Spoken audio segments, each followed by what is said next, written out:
시청자 여러분 안녕하십니까? 뉴스 리듬을 시작하겠습니다.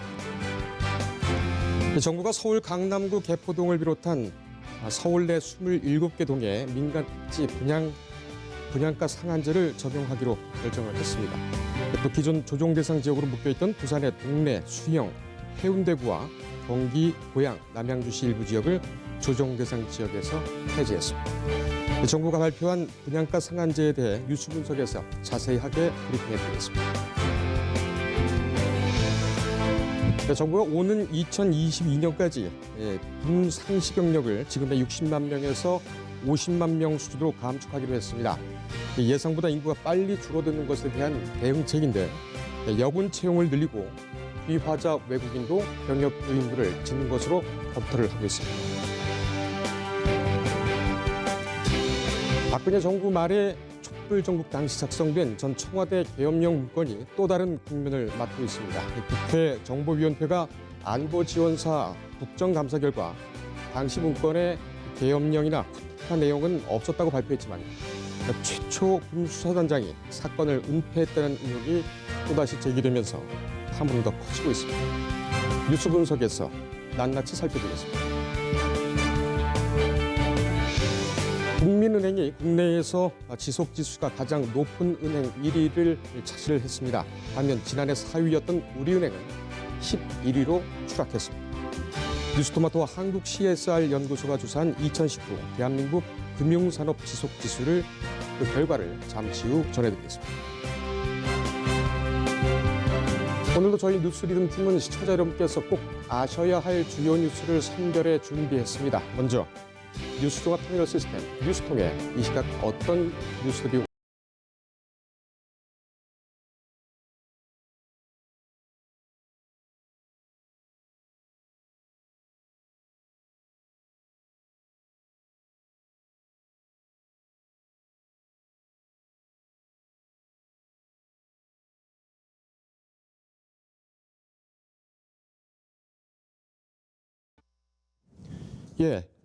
첫 소식 민간 택지 분양가 상한제 적용 방침에 대해서 먼저 설명을 드리겠습니다.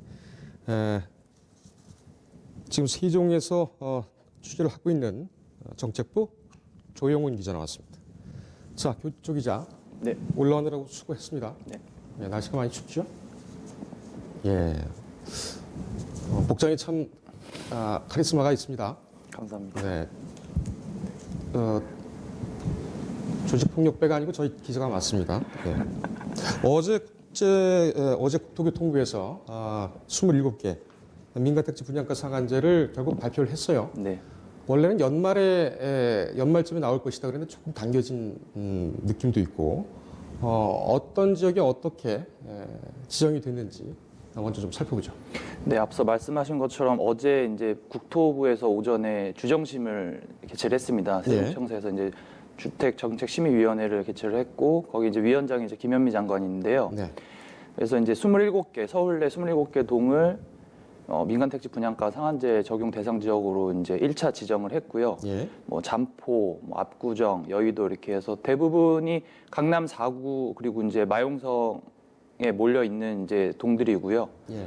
그리고 지금 오늘 기준으로 해서 한국감정원 따르면은 지금 서울 부동산 아파트 매매 가격 자체가 지금 19주 연속 상승을 하고 있는 상황이기 때문에 네. 정부에서도 좀 서두르지 않았나 싶습니다. 마용성이라는 것은 마포, 용산, 성동구, 예. 이렇게 세 지역을 얘기를 하는 거죠. 대부분 강남 지역이 제한적으로 묶였습니다. 네. 뭐 특별한 배경이 있습니까? 우선 정부에서 설명하기로는 대부분 지금 재건축 단지들이 강남 4구에 많이 몰려 있고요. 예. 지금 민간택지 분양가 상한제가 이제 시행이 되면 대상 단지가 한 90개 정도 단지, 가구 수로는 한 9만 가구 정도 되는데 이 대부분 물량 자체가 강남 4구 마용성에 몰려 있기 때문에 예.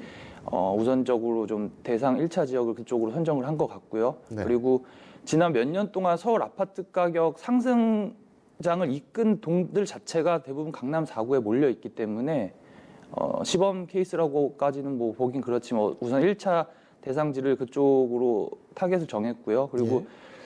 어제 이제 주정심 이후에 담당 국장 얘기로는 필요하다면은 2차 대상지도 즉각적으로 지정을 할 것으로 자기들 국토부에서는 준비를 하고 있다. 그래서 혹시라도 이번 1차 지정으로 인해서 뭐 인근 지역이 가격이 오르는 뭐 풍선 효과 같은 게 다시 나타난다던가 예. 아니면 고분양가를 피하기 위해서 좀 꼼수를 쓰는 움직임이 포착이 되면 주정심을 개최를 하고 2차 대상 지역도 곧바로 발표하겠다고 이렇게 경고를 했습니다. 아, 추가 지역이 더 발표될 수가 있다. 네.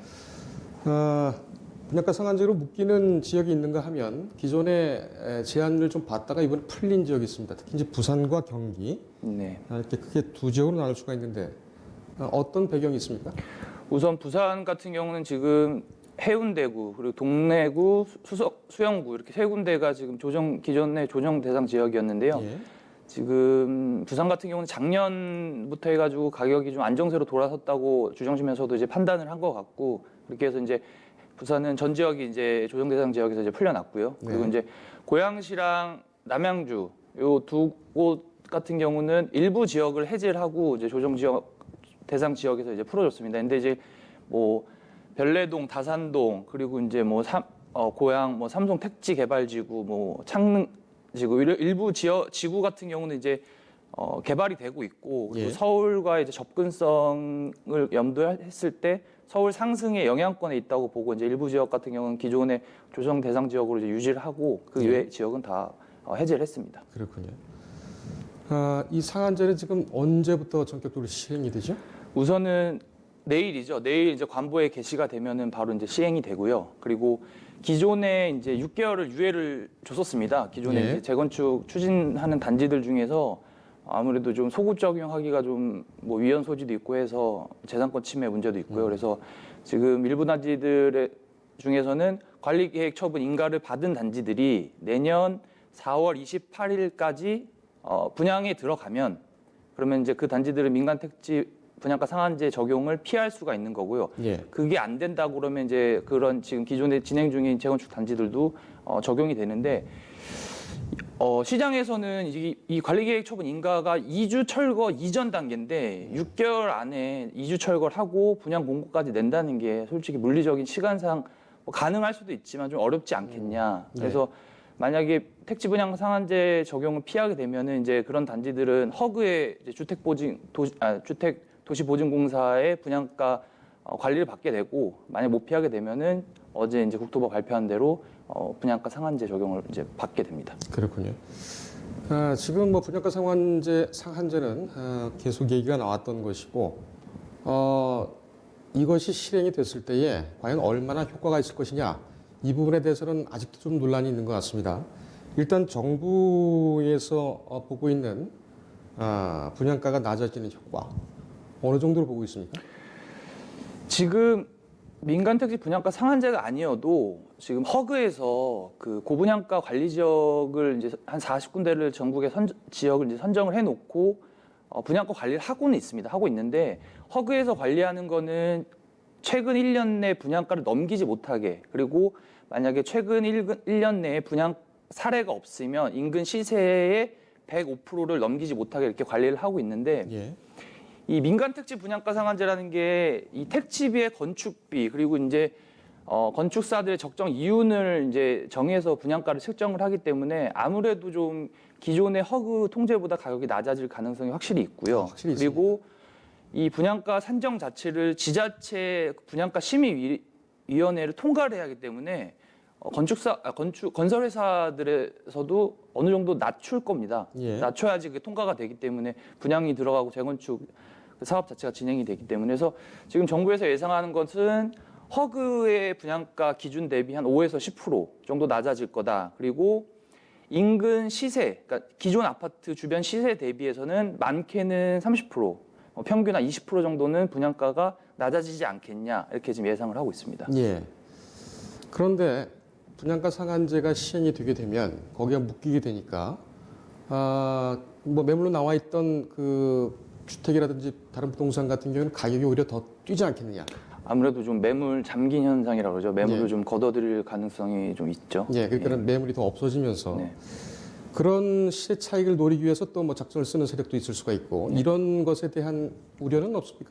우선 민간 택지 분양가 상한제가 이제 시행이 되면 말씀드린 것처럼 시세 대비해서 20, 30%가 낮아지기 때문에 분명히 무주택 실수요자들은 청약을 많이 할 거라고 예상합니다. 왜냐하면 분양만 받으면 20, 30%대 그렇죠. 시세 차익이 예상이 되는 거니까요.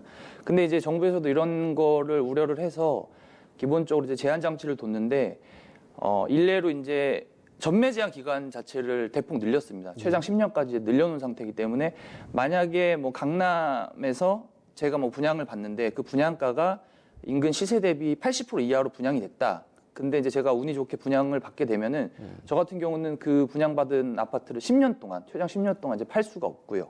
그리고 이제 지금 또 추가적으로 정부에서 검토하는 게 실거주 요건까지 한 2년에서 3년 정도를 이제 부여를 하겠다. 그러면 이제 실거주도 해야 되고 팔지도 못하니까 분양을 받으려면 실수요자들이 받고 그리고 최장 기간 10년까지 거주할 거를 목적으로 해서 이제 분양을 받고 시세 차익을 웬만하면 노리지 않게끔 그렇게 좀 제한 장치를 좀 마련을 해둬서 우려하시는 것처럼 뭐 로또 분양, 이른바 로또 분양이 나올 수도 있겠지만 당장 그거를 수익 실현하기에는 좀 어렵지 않을까라고 생각을 합니다. 알겠습니다.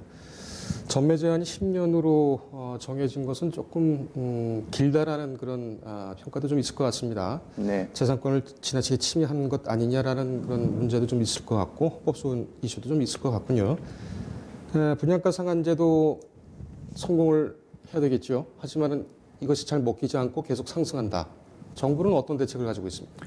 우선은 지금 정부가 판단하기에 서울 집값이 상승을 하는 거는 아무래도 수요 대비 공급이 부족한 이유도 있겠지만 지금 저금리 기조 그리고 이제 아무래도 시장 유동성이 좀 풍부하니까 그런 자금을 갖고 있는 일부 투기 세력이 이제 시장을 계속 이제 주택 시장에 유동성 공급을 하면서 가격을 띄운다고 이제 판단을 해서 지금 얼마 전에 김상조 정책실장도 얘기했지만 우선은 시장에서는 자금 출처 조사를 좀 최고 수준으로 높여서 이제 조사를 하겠다고 합니다. 그래서 예.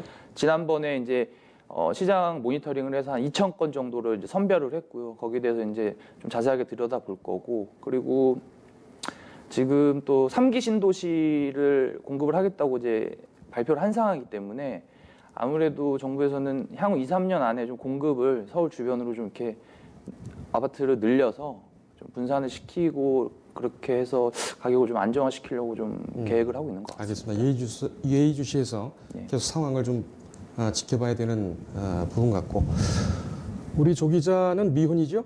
예, 아직 미혼이. 예, 결혼을 지금 앞두고 있습니까? 아닙니다. 아직 계획은 아직 계획은 없습니다. 없습니까? 그 조 기자가 결혼할 신부를 만나서 뭐 지금 분양가 상한제에 들어가 있는 강남에 네. 신접살림을 차린다. 신혼부부가 강남에 분양을 받는 것이 현실적인가는 뭐 변론으로 하더라도 본인이 신접살림을 강남에서 차리게 된다면 이 분양가 상한제 얼마나 믿을 수 있겠습니까? 우선은 무주택 입장에서는 아무래도 싸게 분양을 받을 수 있다는 어떤 장점은 있지만 이 청약 가점이라는 게 신혼부부들이 뭐 자녀가 있지 않은 이상 청약 가점이 높지 않기 때문에 무주택 기간도 그렇고 그래서 신혼부부 특공 정도를 노려볼 수는 있을 것 같은데 경쟁이 쉽지 않을 것 같고 네. 그리고 아시겠지만 지금 서울 중위 가격 자체가 뭐 8억 9억을 지금 넘어서는 상황인데 투기 과열지구 같은 경우는 LTV 대출 자체가 40%로 묶여 있습니다. 그러니까 네. 분양을 받더라도 기본적으로 제가 어느 정도 현금을 갖고 있어야지 분양을 받을 수 있기 때문에 제 30대 초반 주변 친구들과도 얘기를 해봐도 실질적으로 분양을 받기는 저희들 신혼부부들은 쉽지는 않지 않을까라고 생각을 합니다. 예, 알겠습니다. 결혼 생각이 없어요? 뭐 좋은 분 만나면 뭐 할 수도 있고 뭐. 예. 알겠습니다. 지금 뭐 어제 다뤘던 아이템 중에 서울시의 그 청년 주거 지원 예. 이것과 관련해서 사실혼. 이 지금은 문화 자체가 결혼을 하더라도 그 혼인 신고를 좀 늦게 하는 편이기 때문에 네, 그렇죠. 한 1년, 2년 정도. 그러면 정상적으로 혼인을 하더라도 결혼을 하고 부부 관계를 갖더라도 한 1, 2년은 법적으로는 사실혼 관계란 말이죠. 그렇죠. 예, 그런 부분과 비교를 좀 해봤을 때, 조 기자도 미혼이 그러니까 그 부분에 대해서 좀 비교해서 어떤 고민들을 하고 있나 이런 생각을 좀 듣고 싶었습니다. 더 할 말이 있습니까? 아니, 예, 네. 여기까지 할까요? 네. 예, 수고했습니다.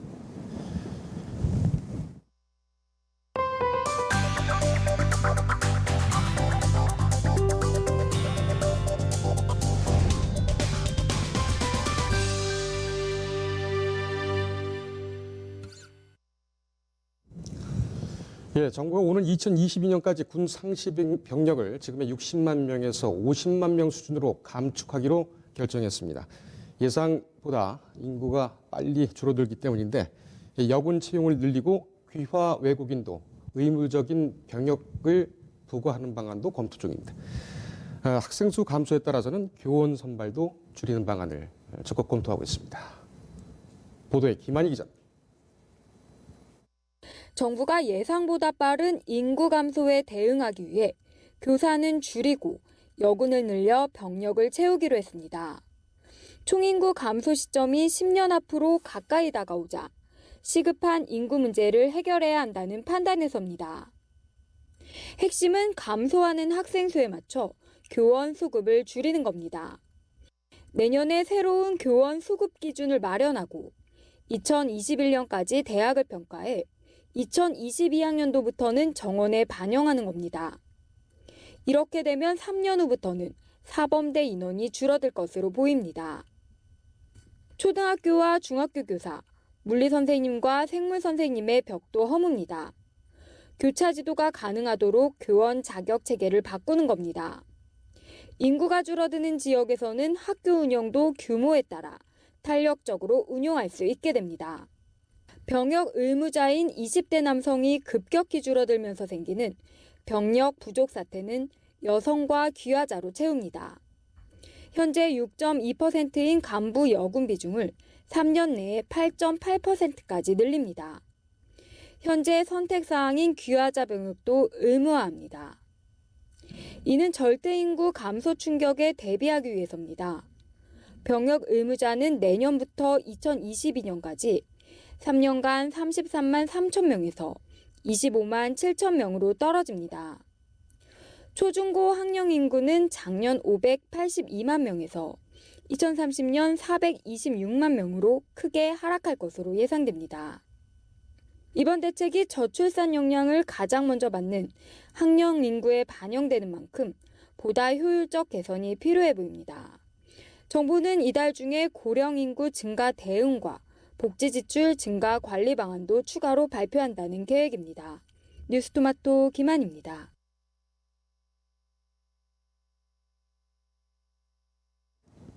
예, 지금부터는 또 다른 국면을 맞고 있는 박근혜 정부 촛불 개헌 문건 사건에 대해 전해드리겠습니다. 이 사건을 취재 중인 정치부 박주영 기자와 함께하겠습니다. 박 기자, 그 정보위원회가 안보 지원사를 국정감사하면서 일단은 뭐 계엄이라든지 쿠데타에 대한 내용은 없었다 이렇게 정리를 했죠. 네. 물론 여당과 야당의 온도 차이는 있습니다만, 하지만 지금 또 하태경 바른미래당 의원하고 임태훈 군인 인권센터장 네. 이 공방전이 좀 상당히 강하게 가고 있어요. 네. 그리고 어제는 또 임 소장이 당시의 수사를 군 1차 단계 수사를 당시의 수사 책임자가 막았다. 이렇게 의혹까지 제기를 했습니다. 양측 주장을 좀 정리를 해볼까요? 네.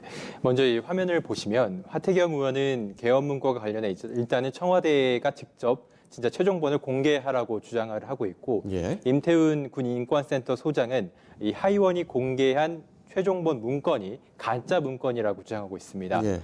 맨 먼저 의문을 제기한 쪽은 이 하태경 의원이었는데요. 하의원은 지난 5일 국회에서 기자회견을 열고 지난해 청와대 공개 문건에는 총 21개 항목이 있었는데 그중 최종본, 그러니까 하의원이 가지고 있는 최종본에는 12개만 공개됐고 예. 이 국민기본권 제한 요소 검토, 국회에 대한 계엄 해제 시도 조치 사항 등 이 9개 항목은 빠져 있다고 주장을 했습니다. 예, 최종본에 빠진 내용을 그래픽으로 저희가 정리를 했는데요. 예. 네. 그러니까 지금 화면에 보이는 이 내용이 9개 항목으로 이루어져 있는데요. 이 항목이 청와대가 발표한 21개 항목에는 들어가 있었지만 하의원이 갖고 있는 최종본의 문건에는 이 9개 항목이 빠져 있었다는 주장입니다.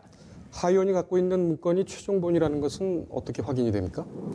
당시 하의원 같은 경우에는 제보자가 누구인지 이 문건을 어떻게 구했는지는 구체적으로 알리지 않았습니다. 오늘 라디오 인터뷰 방송에서도 이 같은 지적에 대해서는 언급을 하지 않았는데요. 네. 단순히 일단은 하이원은 주장은 이 계엄 문건 최종본이 나와 있는데 이 최종본에 나와 있는 문건 항목의 내용이 다르고 이거를 청와대가 알면서도 최종본을 이렇게 제시한 것은 최종본이 아닌 중간 버전의 문건이다. 이렇게 의문을 제기한 겁니다. 예. 이에 대해서 임태훈 소장 같은 경우에는 하이원이 최종본이라고 주장하는 문서는 이 조현천 전 기무사령관이 한민구 전 국방부 장관에게 계엄령 문건을 공개한 것으로 알려졌지만 이 최종 수정 일자를 확인해 보면 최종본이 아니라고 반박했습니다. 예. 즉, 이 기무사가 정부와 국민을 속이기 위해 2017년 3월 3일에 작성한 것으로 알려져 있는 것이 2017년 5월 10일자로 위변조한 문건을 하이원이 최종본이라고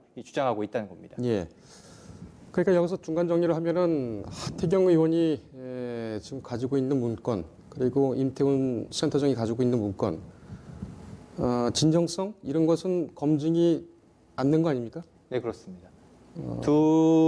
하태경 의원이나 임태훈 군인권센터 소장 모두 자신이 갖고 있는 문건이 최종본이라고 주장을 하고 있기 때문에 예. 사실 이 문제에 대해서 문건을 가장 사실 규명을 할 수 있는 곳은 이 청와대인데 네. 청와대에서는 아직까지 입장을 밝히지 않고 있기 때문에 이 문제를 아직까지는 공방 수준에서만 그치고 있는 것입니다. 청와대는 왜 이거를 정리하지 않고 있습니까? 청와대는 어제도 일단은 살펴보겠다. 그러니까 하태경 의원이 청와대를 향해서 진짜 최종본을 공개하라. 그렇지 않으면 오히려 이 의혹이 더 커질 수밖에 없을 것이다. 라고 계속해서 어제에 이어서 오늘도 압박을 했는데요. 청와대는 어제 일단 이 문제를 살펴보겠다라고 했고 오늘 춘추관장 브리핑에서도 이 부분에 관해서는 특별한 언급을 하지 않았습니다. 쉽게 이해가 가지 않는군요. 이 계엄 문건 같은 경우에는 이미 작년부터 얘기가 됐던 것이고, 또 새로운 최종본이 나왔다 이런 얘기도 언급이 되면서 올해 또 다시 이러고 있는데 어떤 정무적인 판단을 하고 있는 걸까요, 청와대는? 청와대에서 정무적인 판단을 할 수 있는 것도 있고 일단은 하태경 의원이 갖고 있는 최종본의 이 문건에 대한 실체를 어디서 전달받았느냐 이런 문제도 같이 염두에 두고 있는 것 같습니다. 예. 그리고 현재 청와대가 나서기 전에 임태훈 군인인권센터 소장이 직접 나서서 하태경 의원의 의견에 대해서 반박을 하고 있는 상황이기 때문에 이 문제를 좀 더 지켜보자는 이 분위기도 어느 정도 있는 것 같습니다. 그렇군요. 그러면은 청와대에 원본 문건이 있는 건 맞습니까? 청와대가 처음에 계엄령 문건을 지난해에 제시를 했기 때문에 청와대가 어느 정도 확인 규명을 해줄 수 있는 당사자임에는 분명한 것 같고요. 예. 일단은 이 문제를 하태경 의원과 임태훈 군 인권센터 소장 간의 이 공방으로 점차 확산되고 있는 상황이기 때문에 예. 이 문제는 좀 더 지켜봐야 되지 않을까 싶고 오늘 예산결산위원회 종합정책질의 시간이 있습니다. 네. 여기에서도 아마도 이 문제에 대해서 질의가 있을 것으로 예상이 되는데요. 다만 전날 이전에 운영위 국정감사에서도 이 문제가 질의됐지만 당시 노영민 청와대 비서실장은 이 문제에 대해서 언급을 삼가했습니다. 오늘 하태경 의원 MBC 라디오 프로그램 네. 출연을 했었죠. 여기서도 좀 나왔던 얘기가 있었던데 네. 어떤 얘기였습니까? 일단은 하태경 의원은 오늘 MBC 라디오 프로그램에 출연해서 임태훈 소장이 반박했던 의견에 대해서 다시 재반박을 하는 형식을 취했는데요.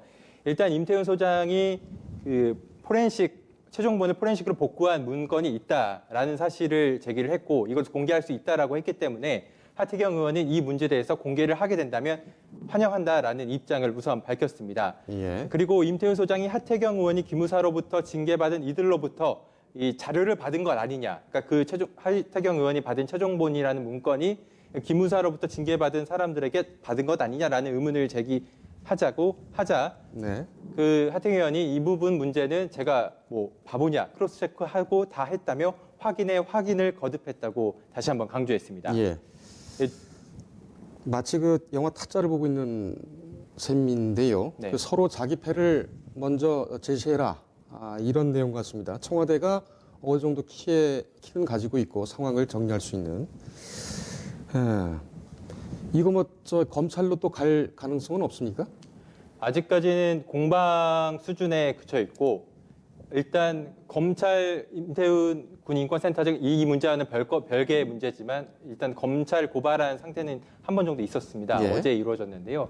근데 하태경 의원이 나중에 추후 이 문제를 갖고 또다시 이 문제를 갖고 검찰 고발할지는 좀 살펴 지켜봐야 됐고요. 예. 다만 어제 하태경 의원이 어제 다른 법안을 발의하는 자리에서 오후에 개헌 문건 관련해 추가 기자회견을 가지겠다고 어제 오전에 발표했는데 네. 오후에 당시 추가 회전을 가지려고 했지만 오후 기자회견을 취소했습니다. 나중에 다시 한번 기자회견을 열겠다고 밝혔는데요. 네. 이 어떤 기자회견 내용이냐고 이제 기자들이 주변에서 묻자 일단은 하 의원이 임태훈 군 인권센터 소장과 청와대 움직임을 좀 더 보겠다면서 기자회견을 추후로 밀어놨습니다. 예.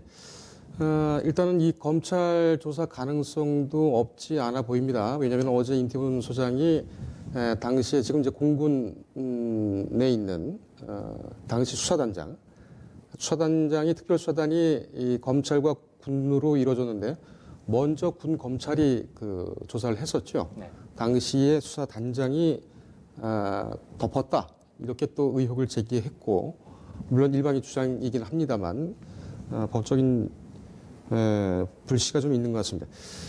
검찰 개혁하자, 검찰 힘 빼자 하고서 계속 검찰로 사건들이 가고 있군요. 네, 예, 알겠습니다. 이 박근혜 정부에 있던 청와대, 그때 자체적으로 작성한 계엄령 문건이 있다. 이 얘기는 또 뭡니까? 임태훈 소장은 어제 이 하태경 의원이 제시한 이 문건 논란과는 별개로 하태경 의원이 제시한 문건이 기무사 문건이었는데 이 문건과는 별개로 박근혜 정부 당시 청와대에서 자체적으로 작성한 이 계엄령 문건을 공개했는데요. 희망 계획이라는 이름의 문건에는 이 북한에서 발생하는 급변 사태를 전제로 한 비상 계엄 선포 방안이 담겨 있었습니다. 이 문건이 작성될 무렵 박근혜 전 대통령 공개석상에서 북한의 급변 상태 가능성을 언급하기도 했는데요. 이 청와대 문건에는 또한 육군참모총장을 계엄사령관으로 지정하고 국회 계엄 해제 요구를 무력화시키는 방안 등이 포함됐습니다. 예. 이 나중에 작성된 기무사의 계엄 문건과 유사한 내용이 담겨 있는 것인데요.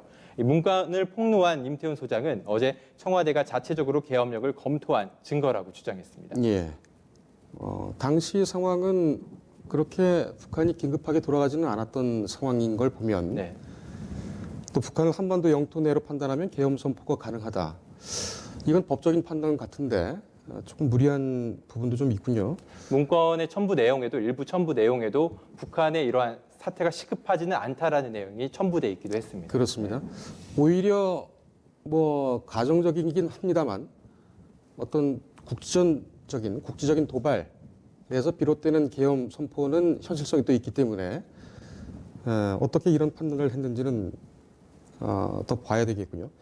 그렇다면은 지금 이 북한 그러니까 희망 계획이라는 것, 네. 이것은 지금 민태훈 소장이 가지고 있는 문건입니다. 네, 그렇습니다. 어제 일부 내용을 공개하기도 했습니다. 이게 문건이 두 장이라는 네, 얘기군요. 기무사에서 두 건이라는 얘기군요. 제작한 문건과 지금 현재 논란이 되고 있는 기무사 문건과 그리고 어제 추가로 임태훈 군 인권센터 소장이 공개한 청와대에서 자체 제작한 문건 이 두 가지가 현재 논란이 되고 있는 상황입니다.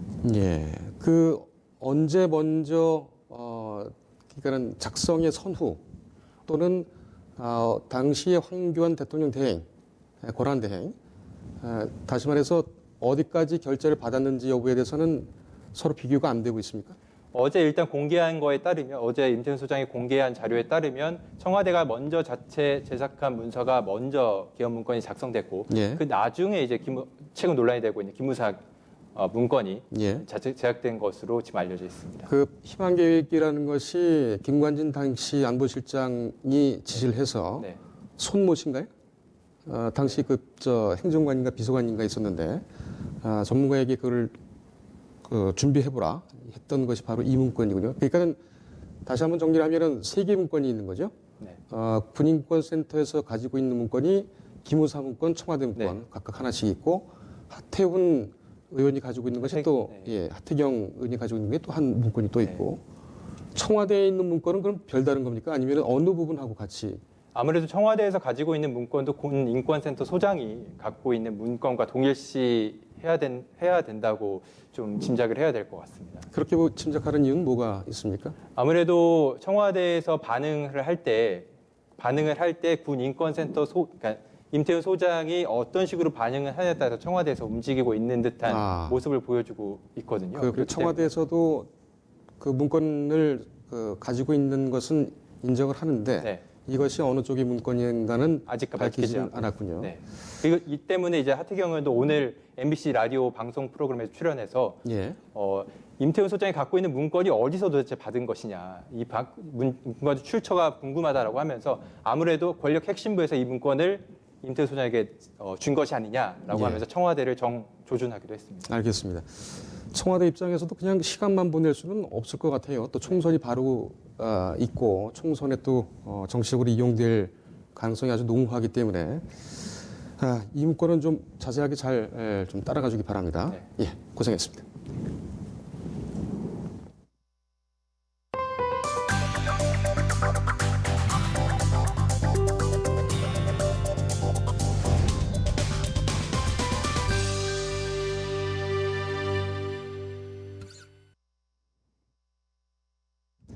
예, 매각에 나선 아시아나 항공의 본 입찰이 오늘 진행되고 있습니다. 시장의 관심이 상당히 지금 쏠리고 있는데 현재까지는 애경그룹과 현대산업개발 2파전이 예상됩니다. 하지만 KCGI가 대기업과 연합할 가능성도 점쳐집니다. 입찰이 진행되고 있는 현장에 저희 취재기자가 나가 있습니다. 김지영 기자.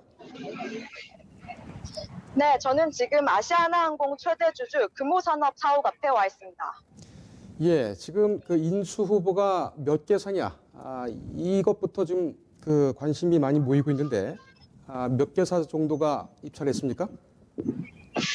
네, 현재까지 쇼트리스트, 그러니까 적격 인수 후보의 이름을 올린 곳은 총 3곳입니다. 단독으로 참여하는 곳은 없고 모두 자금을 댈 재무적 투자자와 기업 경험이 있는 전략적 투자자가 연합한 컨소시엄 형태로 출사표를 던졌는데요.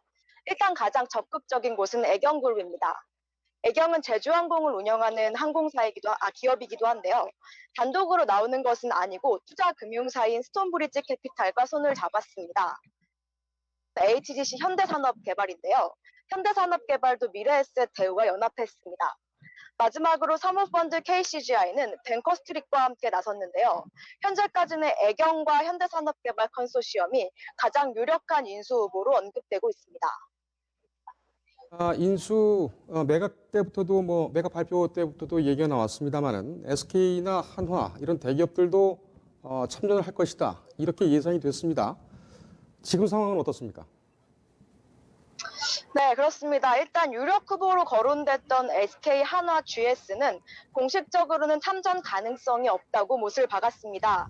다만 인수 후보 중 가장 약체인 KCGI는 대기업을 전략적 투자자로 끌어들여 본입찰에 참여할 수 있다는 예상은 나오고 있습니다. 하지만 KCGI는 본입찰을 거쳐 우선 협상 대상자로 선정되더라도 전략적 투자자를 비밀에 붙이겠다고 강조한 상황인데요. 이래서 이 때문에 본입찰 후에도 대기업의 실체는 확인하기 어려울 것으로 예상됩니다. 지금 본입찰 계기로 본격적인 이제 매각 절차가 진행될 텐데 아시아나는 현재 올해 안에 매각하는 것 이것을 목표로 보고 있습니까? 연내 매각성이나 앞으로의 남은 절차는 어떻게 지금 전망되고 있습니까? 네, 오늘 본입찰을 통해서 우선 협상 대상자를 선정하는 건데요. 이후 주식 매매 계약 체결 등을 통해 매각이 마무리됩니다. 아시아나항공 인수에는 최소 1조 5천억 원에서 최대 2,500억 원이 될 것으로 보이는데요.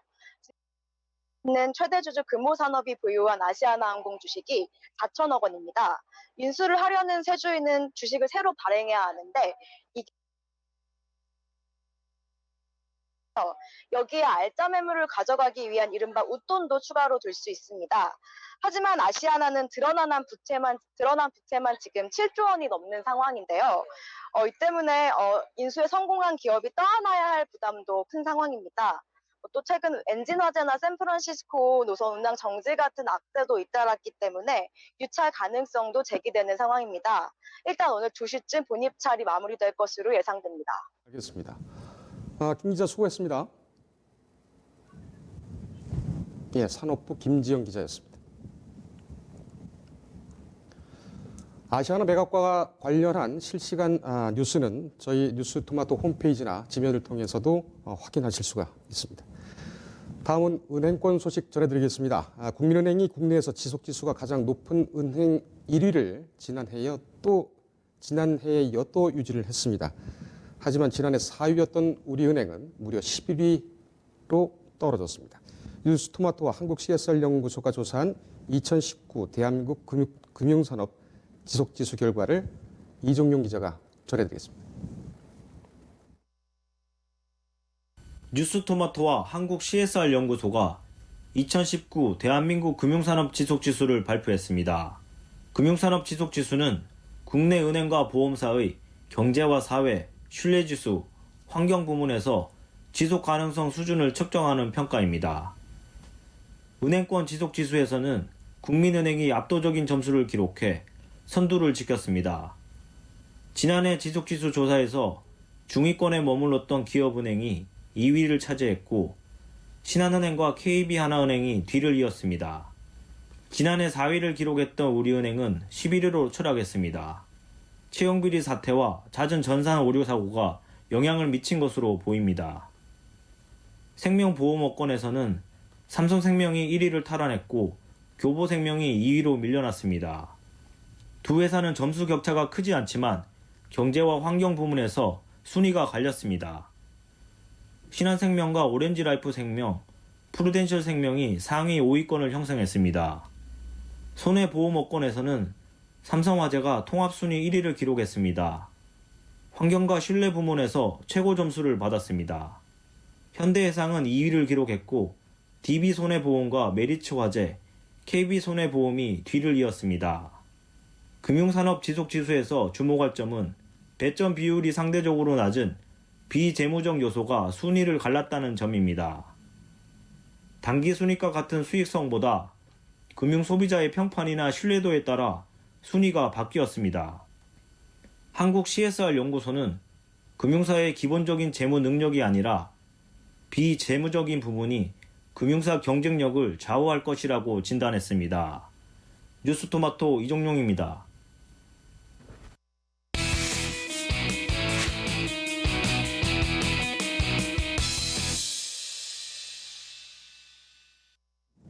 예, 사실적 정치, 솔직한 정치를 국민에게 알리면서 현금을 들어오게 하는 시간입니다. 김현의 현금 정치 시간입니다. 오늘도 김현 더불어민주당 사무부총장 함께하겠습니다. 어서 오십시오. 네, 안녕하십니까. 네. 세월호 국면부터 좀 얘기를 해보겠습니다. 우리 부총장님께서는 세월호하고도 관련이 상당히 좀 많으셨죠? 그렇습니다. 네, 제가 2014년도에 그 행정안전위원회를 맡았고요. 그 119, 네. 그다음에 해경이 다 관할 안에 있었고요. 특히 정보위원회에도 소속이 되어 있었습니다. 그래서 그때 이 국정원이 유선 보고를 받았다라는 최초 보고서죠. 그거를 저희가 입수를 해서 네.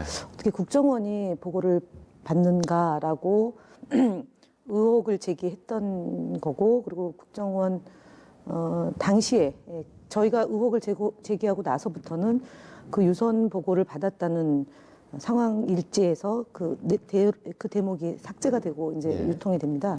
그래서 세월호 진상조사위원회를 당 차원에 구성을 했을 때 제가 상황실장을 맡아서 지속적으로 그 유가족들과 그다음에 각종 그 국정조사 특별법 이 부분에 대해서 주로 역할을 했고, 지금도 제가 이제 안산에 살고 있는데 세월호 유가족들이 이번에 책임자 처벌을 위한 재수사 촉구를 위한 서명도 함께 하고요. 예. 그리고 이제 많은 얘기를 지금 듣고 있고, 또 문재인 정부 들어서 이 진상규명의 속도가 좀 더디는 것에 대해서 비판의 소리도 많이 들었습니다. 그렇군요. 그렇다면은 이번에 검찰이 재수사를 결정한 것에 대해서는 긍정적인 판단을 혹시 하나요? 일단은 4.16 재단에서 환영의 뜻을 피력을 했고요. 네. 그다음에 수사를 축소하도록 압력을 가했던 문제나 아니 부실 대응했던 문제 그리고 구조를 지연했던 이 문제에 대해서 특별수사단에서 제대로 수사해 줄 것을 요구하고 있고요. 예. 또 하나는 이제 국정원과 기무사, 청와대 언론 당시 그 사각 편대를 구성해서 세월호 진상 규명을 하지 않도록 음모를 꾸미고 그런 것들이 이제 김영환 전 민정수석 예. 돌아가신 분이죠. 그분이 당시 민정수석 시절에 작성했던 그 다이어리 안에 많은 내용들이 세월호와 관련해서 세월호 가족들을 회유하고 그다음에 갈등을 유발해서 국민들과 멀어지게 만드는 그런 공작을 했던 것이 그 수첩에 온전히 남아 있고요. 예. 저와 관련해서는 뭐 온 국민이 아시지만 대리기사 사건이 우발적이고 그다음에 그 단순한 그야말로 사건인데 그것을 마치 그야말로 조폭처럼 유가족들을 포장을 해서 언론을 통해서 계속 연일 보도하게 하고 구속영장까지 청구를 해서 예. 실질심사까지 받았던 일입니다. 그 사실은 그 대리기사가 초기에는 병원에 갔는데 별 다른 그게 없어서 귀가했고요. 귀가하고 그 다음날 다시 병원에 가서 다른 병원에 가서 진단서를 끊었는데 그때 그 무료 변론을 담당했던 측이 국정원 여직원 감금 사건을 책임지고 있었던 변호사가 합류를 했고요. 그다음에 사회적 참사 특위에 이번에 자유한국당으로 몫으로 들어간 분인데요. 이분은 김기수 변호사라고 해서 예. 이분이 이제 대리기사에게 무료 변론을 자처하고 하지 않은 말과 행동을 예. 2차 경찰 조사에서 진술토록 합니다. 그래서 이런 사건들이 결국은 그냥 뭐 한밤에 벌어졌던 사건이 그 이후에 많은 일에 손을 타서 어마어마한 사건으로 비화되고 거의 2년 가까이 제가 재판을 받게 돼서 무죄를 받았는데 그럼에도 불구하고 뭐 무죄가 난다고 해서 그것이 국민들에게 인식된 이미지 이런 것들은 굉장히 이제 부정적인데 그 사건 그 수첩이 공개되면서 예. 많은 오해가 풀렸던 점도 있습니다. 그렇군요. 당시를 조금이라도 떠올려도 상당히 좀 마음이 먹먹하시고 무거우실 줄이라고 생각이 됩니다. 그 김기수 변호사는 그 전후로 해서 계속 자유한국당 그쪽에 계속 인연을 맺고 있었던 분이더군요. 네, 저희가 좀 그렇습니다. 보니까. 예, 그 태블릿 PC 이 조작서에 대해서 또 국정조사가 필요하다고 또 주장을 했던 그런 인물이기도 하고 그렇습니다. 5.18에 관련해서도 무리한 발언을 해서 예, 운영하던 그 인터넷 매체를 폐쇄토록 했던 일도 있고요. 예, 그래서 그 행변이란 조직입니다. 그 4.16 사건이 터지고 5월 달인가 행변이라는 소위 보수 우익의 인식을 갖고 있는 변호사들이 모여서 만든 단체입니다. 그 단체가 그 이후에 벌어졌던 그 세월호 유가족들을 조롱하거나 예, 이 국민들과 갈등의 소재로 삼았을 때 이분들이 주로 이제 역할을 하게 되는 거고요. 예. 그래서 거기 뭐 차규환 변호사도 있고 김기수 변호사도 있고 강내영 변호사도 있고 그렇습니다. 알겠습니다. 지금 뭐 수사팀이 수사단이 구성이 돼서 본격적으로 움직일 건데요. 임관혁 안산청장, 뭐 특수통이고, 박근혜 정부 당시에는 뭐 우병우 사도로 분류가 돼서 정치검사라는 뭐 오명도 썼습니다. 본인도 그 부분에 대해서는 뭐랄까요, 공개적으로 입장을 밝히지는 않았지만은 어떻게 보십니까? 일단은 이명박 박근혜 정부 때 검찰에서 그 정도 위치로 그러니까 특수부의 수사를 담당할 수 있는 검사가 과연 정권에 그 독립적으로 해서 수사를 했던 검사가 몇 명이 될 거냐라는 또 현실적인 얘기도 하시는 분들이 있습니다. 예, 결국은 이 검찰이 이것을 수사하게 된 것이 검찰 자체의 의지나 목적 때문에 생긴 것이 아니라 세월호 유가족들이 5년 7개월 동안 진상 규명을 위한 노력이 있었고 더 이상 이 문제를 다루지 않으면 안 되는 검찰 개혁에 대한 강력한 요구가 있고요. 또 검찰이 관련되어 있습니다, 이 사건에. 예. 그렇기 때문에 지금 그 특수부 검사가 이것을 제대로 수사를 안 할 경우, 특별수사단이 제대로 안 할 경우에 굉장히 또 역풍을 맞을 거기 때문에 지금 우려하는 상황에 대해서는 국민들이 훨씬 더 이 상황이 제대로 수사가 되고 있는지, 우리가 얘기하는 것처럼 조국 장관 가족 털듯이 네. 검찰이 제대로 수사하는지 감시를 하고 제대로 안 할 경우는 특단의 조치를 또 해야 되는 것이라고 봅니다. 지금 시작을 이제 막 하는 과정이니까요. 윤석열 검찰총장이 이 문제를 어떻게 접근할 건지 또 어떤 태도로 임하는지 바로미터라고 저는 봅니다. 특히 한교안 대표가 직접 연관이 되어 있고 수사를 해라라는 요청을 이미 몇 달 전에 했음에도 불구하고 시작조차 안 하고 있었다라는 점을 말씀을 드리고요. 예. 그다음에 얼마 전에 국민들이 다 아시는 2학년 4반의 임영빈 군이 오후 4시 40분경에 생존했는데 4시간 50분 동안 배를 입에 접에 옮기는 과정에서 사망했고, 그것도 검찰에다가 여러 차례 걸쳐 수사해달라고 했는데 수사를 기피했던 점입니다. 예. 그래서 이러저러한 정황 증거들이 있기 때문에 검찰이 이번에 정윤의 문건을 유출한 사람을 더 강도 높게 수사했던 그런 오명, 충견이라는 오명에서 벗어나는 또 기회이자 유기이다라고 저는 봅니다. 한교안 대표를 얼마나 강도 높게 수사하는지를 지켜봐야죠. 알겠습니다. 네. 지금 뭐 세월호 의원이라고 해도 뭐 전혀 어색하지 않게 많이 밀착해서 소통을 또 해오시고 피해자들과 소통을 해오시고 많은 문제들에서 또 고민을 하셨습니다.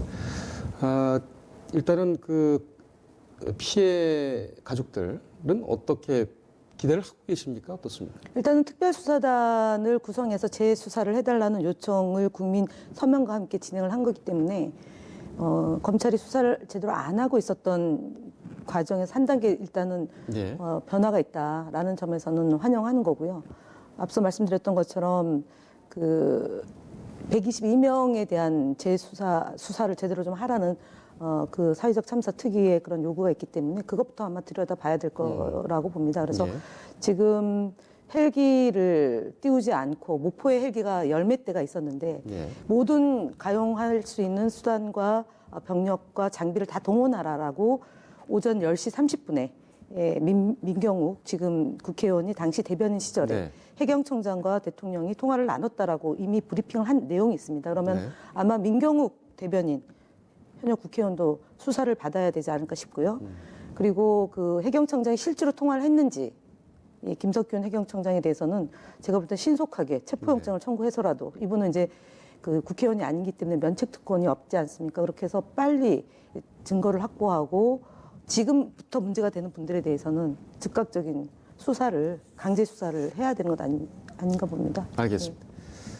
다음 논쪽으로 좀 넘어가겠습니다. 황교안 자유한국당 대표 어제 긴급 회견을 했고 취재 기자들도 1시간 전에 이 브리핑 회담을 한다는 회견을 한다는 얘기를 전해 들었다고 합니다. 그만큼 좀 갑자기 이루어진 것 같은데 쇄신안 혁신안 이 얘기를 하지 않을까들 다들 전망을 했습니다. 하지만 보수대 통합 이렇게 나오면서 바른미래당과 우리 공화당을 직접적으로 언급을 했지요. 하지만은 분위기는 아주 싸늘합니다. 어떻게 보십니까? 바른미래당과 우리공화당이 한 배를 탈 수 있나 싶어요.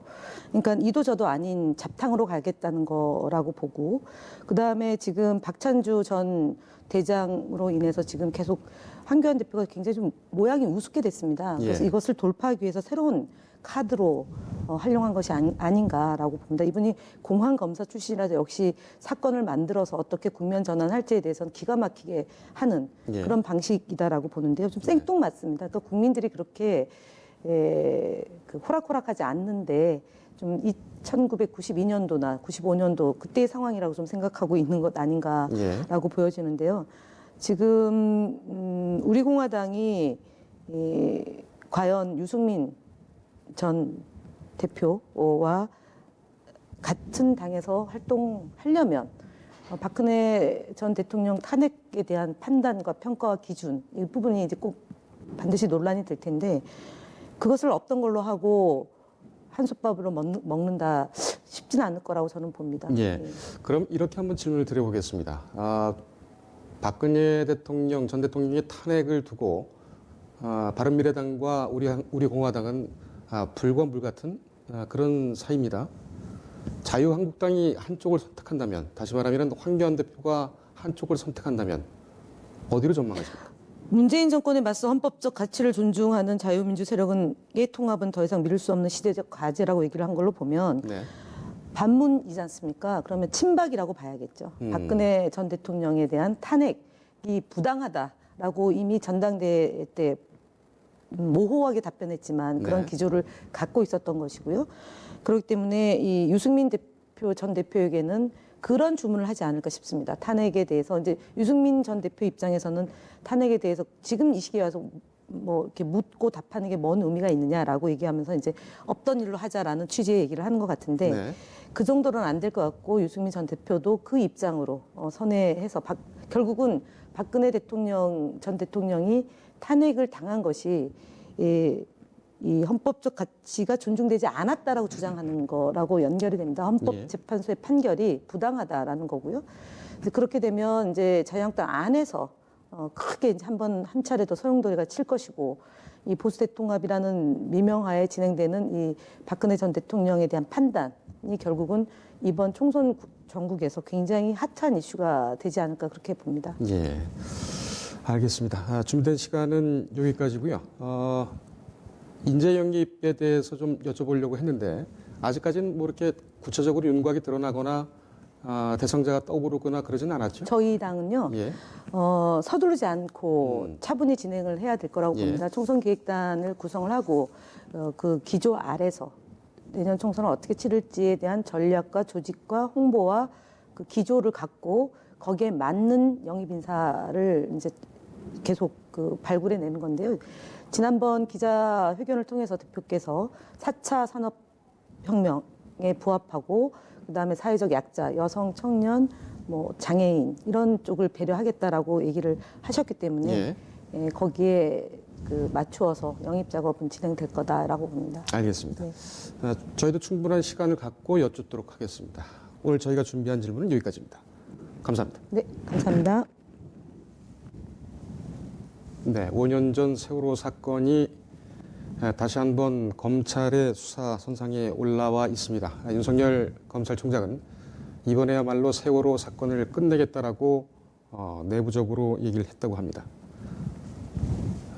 더 이상의 소모적인 논란이 없도록 검찰은 검찰대로 또 정치권은 정치권대로 세월호를 보내는 그런 기간이 됐으면 합니다. 오늘 뉴스 리듬 여기까지입니다. 시청해주신 여러분 고맙습니다.